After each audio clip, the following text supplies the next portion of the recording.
Episode 5 blast in mansion. Madan ఆద్యలు కారులో వెళ్తూ ఉండగా ఒక కార్ వచ్చి డాష్ ఇవ్వడంతో లోయలోకి పడిపోబోతూ తప్పించుకుంటారు. పోలీసులు అక్కడికొచ్చి వాళ్ళిద్దరినీ లవర్స్ అని అనుకుంటూ పోలీస్ స్టేషన్కి రమ్మని అంటారు. మదన్ చాలా అమాయకంగా మొహం పెట్టి, సార్, నేను ఆవిడ డ్రైవర్ని. మా ఇద్దరికి భూమికి ఆకాశానికి మధ్య ఉన్నంత తేడా ఉంది. అయినా ఏ యాంగిల్లో మీకు మేము లవ్ బర్డ్స్ లాగా కనిపిస్తున్నాం చెప్పండి అని అడిగాడు. దానికి బదులుగా ఇన్స్పెక్టర్ నవ్వుతూ, రమేష్, నాకెందుకో ఈ కేస్ మంచి ఇంట్రెస్టింగ్ గా ఉంటుందేమో అనిపిస్తోందయ్యా. ఈ లైలా మజ్నూలని ముందు స్టేషన్కి తీసుకొనిరా. అక్కడికి వెళ్ళాక వీళ్ళ లవ్ స్టోరీ సంగతి తేలుద్దాం. ఏమంటావ్ అని అన్నాడు. మీరేమంటే అదే సార్ అని చెప్పి రమేష్ అడుగు ముందుకు వేయడంతో ఆద్య భయం వల్ల తడబడుతూ, కానీ సార్, నేను అని ఏదో చెప్పబోతూ ఉండగానే, నువ్వు కూడా మాతో పాటు రావాలి అని అన్నాడు కానిస్టేబుల్. కానీ సార్, మా నాన్న చాలా డేంజర్లో ఉన్నారు. ఎవరో ఆయన్ని చంపాలనుకుంటున్నారు అని కంగారుగా చెప్పింది ఆద్య. అవునా? అయితే నువ్వు పోలీస్ స్టేషన్కి తప్పకుండా రావాలి కదా.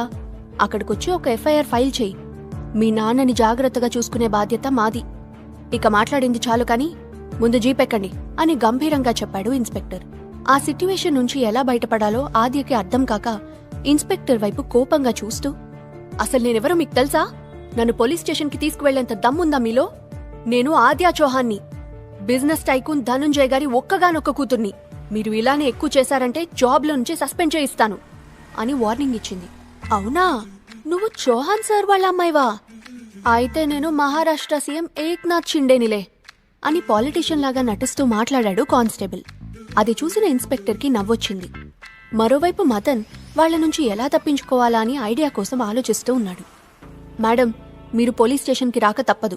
మీ ఇద్దరూ మర్యాదగా జీప్లో కూర్చుంటే బావుంటుంది, లేదా మేం బలవంతంగా తీసుకువెళ్లాల్సొస్తుంది అని ఇన్స్పెక్టర్ క్లియర్గా చెప్పేశాడు. మదన్ ఆయన్ని ఒప్పించడానికి చాలా ట్రై చేశాడు కానీ ఇన్స్పెక్టర్ ఎవరి మాట వినలేదు. ఆద్య వెంటనే హైయర్ ఆఫీషియల్కి కాల్ చేయడానికి ప్రయత్నించింది. కానీ అక్కడ నెట్వర్క్ సరిగ్గా లేకపోవడంతో కాల్ కలవక తప్పక జీప్లో కూర్చుంది. కొద్దిసేపటి తర్వాత మదన్, ఆద్య ఇద్దరూ ఇన్స్పెక్టర్ ఎదురుగా పోలీస్ స్టేషన్లో కూర్చొనున్నారు. సార్, నేను చెప్తుంది నిజం. నా పేరు ఆద్యా చౌహాన్. నిజంగానే ధనుంజయ్ గారు మా నాన్న. ప్లీజ్ నన్ను వెళ్ళనివ్వండి అని చెప్పింది ఆద్య. నువ్వు బాగా జోక్ చేస్తున్నావమ్మాయి. అయితే చౌహాన్ సార్ని ఇక్కడికే పిలిపించు అని హేళనగా నవ్వుతూ అన్నాడు ఇన్స్పెక్టర్. ఒక్క నిమిషం, నేనిప్పుడే ఐజీ సార్తో మీకు హలో చెప్పిస్తాను అని అంటూనే ఆద్య తన మొబైల్ ఫోన్ బయటికి తీసింది. ఆమె ఐజీకి ఫోన్ చేసే లోపలే వెనక నుంచి ఒక వాయిస్ వినిపించడంతో తల తిప్పి చూసిన మదన్ షాక్ అయ్యాడు. రజిత ఇక్కడికెలా వచ్చింది? మేమిక్కడున్నామన్న విషయం తనకెలా తెలిసింది అని మనసులోనే అనుకుంటూ వాళ్లకి కొద్ది దూరంలో నిల్చొనున్న రజిత వైపు చూస్తూ ఉండిపోయాడు మదన్. రజిత ఇన్స్పెక్టర్ దగ్గరికి వెళ్ళి, హలో ఇన్స్పెక్టర్, వీళ్ళని వదిలేయండి. ఐజీ సార్కి కానీ కాల్ చేశామంటే మీ జాబ్ పోతుంది అని వార్నింగ్ టోన్లో చెప్పింది. మీరెవరు మేడం గారు అని రజితని కింద నుంచి పై వరకు చూస్తూ వెటకారంగా అడిగాడు ఇన్స్పెక్టర్. మైసెల్ఫ్ రజిత, రజితా చౌహాన్ అని తనను తాను పరిచయం చేసుకుంది. అంటే మీరు మిస్టర్ చౌహాన్ వైఫ్ని అని చెప్తున్నారా అని అడిగాడు ఇన్స్పెక్టర్. చాలా త్వరగా గుర్తుపట్టారే అని నవ్వుతూ అంది రజిత. ఈరోజు మా పోలీస్ స్టేషన్ ఎంత అదృష్టం చేసుకుంది. ఒక్కొక్కరిగా మొత్తం చౌహాన్ ఫ్యామిలీ అంతా ఇక్కడికొచ్చారు అని అంటూనే ఇన్స్పెక్టర్ గట్టిగా నవ్వడంతో మిగతా వాళ్లంతా అయోమయంగా చూస్తూ ఉండిపోయారు. ఆ వెంటనే ఇన్స్పెక్టర్ సీరియస్ టోన్లో, మీరు మిస్టర్ చౌహాన్ సార్ వైఫ్ అని ప్రూవ్ చేసుకోగలరా అని ప్రశ్నించాడు. ఆ మాట వినగానే రజితకి చాలా కోపం వచ్చింది. కానీ అవే మాటలు విన్న ఆద్యకి మాత్రం సంతోషంగా అనిపించింది. ఎందుకంటే తను ఇప్పటిదాకా రజితకి తన తల్లి స్థానాన్ని ఇవ్వలేదు. నన్నిలా ప్రశ్నించడానికి మీకెంత ధైర్యం? మీ జాబుని పోకుండా ఎవ్వరూ కాపాడలేరు అని చెప్పిన రజిత వెంటనే మొబైల్ బయటికి తీసి ఐజీకి ఫోన్ చేసింది. ఆయనకి విషయం మొత్తం చెప్పాక మొబైల్ ఇన్స్పెక్టర్కి ఇవ్వడంతో అతను చాలా రెక్లెస్గా హలో అని అన్నాడు. అసలు అక్కడ ఏం జరుగుతోంది మిస్టర్ పాండే? మిస్సెస్ చౌహాన్తో అలా మాట్లాడడానికి నీకెంత ధైర్యం? ఆవిడ ఒక్క కాల్ చాలు నీ ఉద్యోగం పోవడానికి అని సీరియస్గా చెప్పాడు ఐజీ. ఆయన వాయిస్ గుర్తుపట్టిన ఇన్స్పెక్టర్ పాండే, సారీ సార్, నేను అది అని తడబడుతూ ఉంటే ఐజీ అతనికి అడ్డుపడుతూ, ఏంటి సారీ? నువ్వేమనుకున్నా నాకు అనవసరం. ముందు వెళ్ళి ఆమెకి సారీ చెప్పి వారు ఏం చెప్తే అది చెయ్యి, లేదంటే నీ ఉద్యోగం పోతుంది అని అన్నాడు. ఇన్స్పెక్టర్ పాండే ఐజీకి క్షమాపణ చెప్పి, ఓకే సార్, చాలా మంది చౌహాన్ ఫ్యామిలీ పేరు చెప్పి తప్పించుకుంటూ ఉండడంతో నేను వీళ్ళు కూడా అలానే అనుకుని ఏదో పొరపడ్డాను. ఇకపై ఎలాంటి తప్పు జరగదు.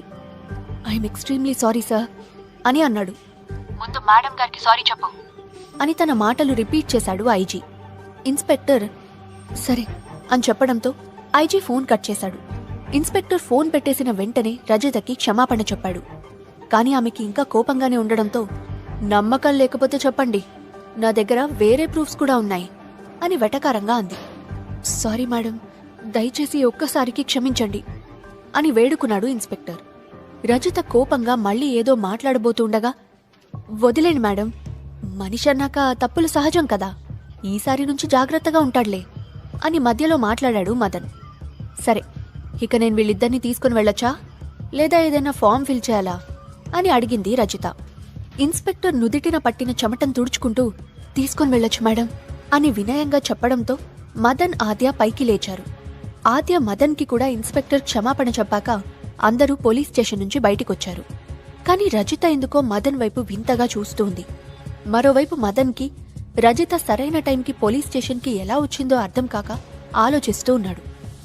రజిత తన కార్ దగ్గరికి వెళ్లడం గమనించిన మదన్ ఆమెతో మాట్లాడాలని, ఎక్కడికి వెళ్తున్నావు, నేను నీతో పాటొస్తాను అని అన్నాడు. లేదు, నువ్వు ఆద్యతోనే ఉండు, ఒకవేళ తనకేదైనా కావాలంటే ఇబ్బంది అవుతుంది కదా, నేను మిస్టర్ చౌహాన్ దగ్గరికి వెళ్తున్నాను అని సమాధానమిచ్చింది రజిత. ఆ మాట విన్న ఆద్య కోపంగా, నువ్వు మా నాన్న దగ్గరికి ఒంటరిగా వెళ్ళి నీకు మాత్రమే తన గురించి కన్సర్న్ ఉన్నట్టు చూపించాలి అనుకుంటున్నావా? అయినా వీడు నా శత్రువని నువ్వెలా మర్చిపోయావు? ఇందాకంటే నాన్న గురించి టెన్షన్లో ఉండి వీడితో వెళ్ళాను, కానీ చూసావా, పోలీస్ స్టేషన్కొచ్చి పడ్డాను. వీడితో ఉంటే ఏదో ఒకటి జరుగుతుంది. అయినా నేనసలు ఎవ్వరినీ నమ్మను, వీడినైతే అస్సలు నమ్మను. నాకెందుకో నా మీద ప్రతీకారం తీర్చుకోవడానికి వీడే మా నాన్నని చంపడానికి ప్రయత్నిస్తున్నాడేమో అనిపిస్తోంది అని అండంతో మదన్, రజిత ఆశ్చర్యంగా ఆమె వైపు చూశారు. ఆద్య అంత ఖచ్చితంగా ఎలా చెప్పిందో మదన్కి అర్థం కాలేదు. కాని పైకి మాత్రం నార్మల్గా బిహేవ్ చేస్తూ, నీ మీద ప్రతీకారం తీర్చుకోవడానికి ఎవరో తెలియని వ్యక్తిని చంపాలని ఎలా అనుకుంటాను? ఇలా మాట్లాడి నా మనసుని బ్రేక్ చేసావు డార్లింగ్. నేనేమో నీతో రిలేషన్షిప్ సెట్ చేసుకోవాలని ప్రయత్నిస్తూ ఉంటే నువ్వేమో నన్ను శత్రువుగా చూస్తున్నావు. ఇది నాకు అస్సలు నచ్చలేదు. ఐ హట్టు అని బుంగమూతి పెట్టుకున్నాడు. మా మధ్యలో మాట్లాడే రైట్ నీకెవరిచ్చారు? అయినా మన మధ్య రిలేషన్ ఉంది కదా, రివెంజ్ రిలేషన్, అది చాలే అని కోపంగా అరిచింది ఆద్య. ఈ టామ్ అండ్ జెర్రీ కాన్వర్సేషన్స్ విని విసిగిపోయిన రజిత, దయచేసి మీ ఇద్దరూ మళ్ళీ మొదలు పెట్టకండి. నువ్వు నాతో పాటు రావాలనుకుంటే రా ఆద్య, నాకు ఆయన గురించి చాలా కంగారుగా ఉంది. మదన్, నువ్వు కూడా మాతో పాటు రా, నేను మిస్టర్ చౌహాన్ కి నిన్ను ఇవ్వాలే పరిచయం చేస్తాను అని చెప్పింది. రజిత చెప్పింది వినగానే, ఆహా, ఎంత మంచిదానివి రజిత, నెల రోజుల్లో నేను పూర్తి చేయాల్సిన కాంట్రాక్ట్ ని నీకే తెలియకుండా నాకు హెల్ప్ చేస్తూ ముందుగానే ఫినిష్ అయ్యేలా చేస్తున్నావు అనుకున్న మదన్ వెంటనే రజిత కారెక్కి కూర్చున్నాడు. ఇక చేసేదేం లేక ఆద్య కూడా ఎక్కడంతో ముగ్గురు పోలీస్ స్టేషన్ నుంచి బయలుదేరారు. లోపల కూర్చున్నాక రజిత ఏదో ఆలోచనలో మునిగిపోతే ఆద్య ల్యాప్టాప్లో వర్క్ చేసుకుంటూ బిజీగా ఉంది. మదన్ వాళ్ళిద్దరి వైపే చూస్తూ, నేను వీలైనంత త్వరగా మిస్టర్ చౌహాన్ని చంపేసి మనీ సొంతం చేసుకోవాలి అని అనుకున్నాడు. కొద్దిసేపటి తర్వాత కార్ చౌహాన్ మ్యాన్షన్ ముందు ఆగింది. వాళ్ళు ముగ్గురు లోపలికి వెళ్లేటప్పటికి ధనంజయ్ అప్పుడే కిందకి వస్తూ కనిపించాడు. ఆద్య, రజిత కలిసి రావడంతో ఆయన ఆశ్చర్యపోతూ రజిత వైపు తిరిగి, హనీ, నువ్వేంటిక్కడా? అది ఈ టైంలో? నార్మల్గా అయితే ఆఫీస్లో ఉంటావు కదా అని ప్రశ్నించి ఆద్య వైపు చూస్తూ, వాట్ ఎ సర్ప్రైజ్ ఆద్య, నువ్వు కూడా సడన్ గా వచ్చావేంటి? ఏదైనా ఇంపార్టెంట్ మ్యాటరా అని అడిగాడు. నువ్వెలా ఉన్నావు నాన్నా? కమిషనర్ సార్ నాకు ఫోన్ చేసి మీ ప్రాణాలు రిస్క్లో ఉన్నాయని చెప్పారు అని భయంగా మాట్లాడింది ఆద్య. కమిషనర్ నాకు కూడా కాల్ చేశారు. ఇప్పటిదాకా ఆయనతోనే మాట్లాడుతూ ఉన్నాను. జాగ్రత్తగా ఉండమని అంటున్నారు, కానీ ఇలాంటి సిల్లీ బెదిరింపులకు నేను భయపడ్ను. ఇలాంటివేమీ ఫేస్ చేయకుండానే నేను ఇంత పెద్ద ఎంపైర్ని సృష్టించానని అనుకుంటున్నావా? ఇలాంటి వాళ్ళని ఎలా డీల్ చేయాలో నాకు బాగా తెలుసు అని చాలా కేర్లెస్గా మాట్లాడాడు ధనుంజయ్. ఆద్యకి ఇంకేం మాట్లాడాలో అర్థం కాక మౌనంగా ఉండిపోవడంతో ఆయన రజిత దగ్గరికి వెళ్లి ఆమె నుదుటి మీద ముద్దు పెడుతూ, హనీ, నువ్వు కూడా దీనికి భయపడి ఆఫీస్ వర్క్ అంతా వదిలేసి ఇక్కడికొచ్చావా? అసలు టెన్షన్ తీసుకోవాల్సిన అవసరం ఏం లేదు. ఐఎమ్ ఫిట్ అండ్ ఫైన్, అంత త్వరగా చనిపోన్లే అని నవ్వుతూ అన్నాడు. ఏంటండి, ఏం మాట్లాడుతున్నారు మీరు? కమిషనర్ కాల్ వచ్చాక మీరెలా ఫీల్ అయ్యారో నాకు తెలియదు, కానీ నేనైతే చాలా భయపడిపోయాను. మీకు కాల్ చేయడానికి కూడా ట్రై చేశాను, కానీ మీ కాల్ బిజీ అని వస్తోంది. అందుకే వెంటనే మీ దగ్గరకు వచ్చేశాను అని కన్సర్న్ చూపిస్తూ చెప్పింది రజిత. ధనుంజయ్ ఆ మాటలు పట్టించుకోకుండా అక్కడే ఉన్న మదన్ వైపు చూస్తూ, హనీ, ఈ యంగ్ మ్యాన్ ఎవరు? ఎందుకు అంత సీరియస్గా ఉన్నాడు? నాకెందుకో అతనే కిల్లర్ అని అనిపిస్తోంది అని అన్నాడు. ఆ మాటలతో ఇల్లంతా స్కాన్ చేస్తూ ఉన్న మదన్ ఒక్కసారిగా అలర్ట్ అయ్యి ఫేస్ నార్మల్గా పెట్టేశాడు. రజిత అతని ఛాతి మీద చిన్నగా తట్టి, చాలేండి జోకులు, నేను తనని మీకు పరిచయం చేయడమే మర్చిపోయాను. అతని పేరు మదన్, మన ఆద్య బాయ్ ఫ్రెండ్. వాళ్ళిద్దరూ రీసెంట్గానే డేటింగ్ చేయడం స్టార్ట్ చేశారు అని చెప్పింది. మదన్ వాళ్ళిద్దరి వైపు విచిత్రంగా చూస్తూ, వీడు బకెట్ తనేసే స్టేజ్కొచ్చేశాడు, కాని కూతురు వయసున్న ఆమెని హనీ అంటూ సరసలాడుతున్నాడు. ముసలాడే కాని మహానుభావుడు అని అనుకొని వెంటనే ఆద్య దగ్గరికి వెళ్లి ఆమె చేతిని తన చేతిలోకి తీసుకుని హ్యాండ్ మీద ముద్దు పెట్టేశాడు. ఆ తర్వాత ధనుంజయ్ వైపు చూస్తూ, hello mister Chauhan, I'm Madan అని చెప్పాడు. ఫైనలీ ఆద్య ఒక పార్ట్నర్ని చూస్ చేసుకున్నందుకు ధనుంజయ్ చాలా హ్యాపీగా ఫీల్ అవుతూ, హలో యంగ్ మ్యాన్, నువ్వు నా కూతురి మనసు గెలిచావన్నమాట. ఇప్పటిదాకా నేను తన కోసం ఎంతమందిని వెతికానో లెక్కలేదు. మీ ఇద్దరి జోడీ కూడా చాలా బావుంది. అయినా ఆద్య, నువ్వు ఇప్పటిదాకా నాతో ఈ విషయం ఎందుకు చెప్పలేదు? నీ నోటి నుంచి ఈ మాట వినాలని నేను ఎప్పటినుంచి ఎదురు చూస్తున్నానో తెలుసా? హీస్ వెరీ గుడ్ అని మదన్ని పైనుండి కింద వరకు చూస్తూ నవ్వుతూ చెప్పాడు. మదన్ ఆ మాటలకి మనసులోనే నవ్వుకుంటూ, నేను నిన్ను చంపడానికొచ్చానని తెలిసినా కూడా ఇదే మాట మాట్లాడతావా అని అనుకున్నాడు. ఆ తర్వాత ఆద్య వైపు తిరిగి, బేబీ, నువ్వింట్లో కొద్దిసేపు రెస్ట్ తీసుకుంటావా, లేదా మనం ఆఫీస్కి వెళ్దామా? మీ నాన్న బానే ఉన్నారు కదా, ఆయన్ని చంపడానికి ఎవ్వరూ ట్రై చేయరు. కానీ నీ గురించి నేను చాలా వరీ అవుతున్నాను. నువ్వు కొద్దిసేపు రెస్ట్ తీసుకోవాలనుకుంటే తీసుకో. మీ నాన్నని ఎవరో చంపాలనుకుంటున్నారని తెలిసి నువ్వు చాలా భయపడిపోయావు కదా అని కేరింగ్గా మాట్లాడాడు. ఆ మాటలన్నీ వింటున్న ఆద్యకి కోపంగా ఉంది. పైగా తన పర్మిషన్ లేకుండా మదన్ తనని టచ్ చేస్తూ ఉంటే ఆమెకి చాలా ఇరిటేటింగ్గా ఉంది.